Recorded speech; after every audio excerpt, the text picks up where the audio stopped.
எல்லாருக்கும் டக்குன்னு புரிஞ்சு. சில குழந்தைகளுக்கு வந்து தூக்குதுறை அப்படின்னு யோசிப்பாங்க இல்லையா, அது எப்படின்னு? ரொம்ப ஈஸி. தூக்கு துறை, ரொம்ப ஈஸி. தூக்கு துறை, தூக்கு துறை. இப்போ குழந்தைகள்லாம் என்ன பண்றாங்கன்னாக்கா, அவங்களே 3வது 4வது படிக்கிற பசங்களே பார்த்தீங்கன்னாக்கா அவங்களே ரீல்ஸ் போடுறாங்க.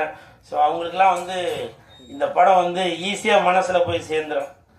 தூக்கு துறை, தூக்கு துறை, ரொம்ப ஈஸி. மறைக்குதா கேமரா? ஆமாவா?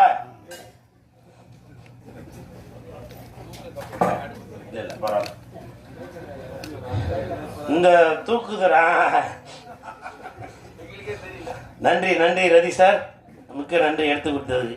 இப்படி ஒரு அர்த்தம் இருக்கிறதே இப்போதான் தெரியும் அப்படின்னாங்க. ஸோ இந்த தூக்குதுறை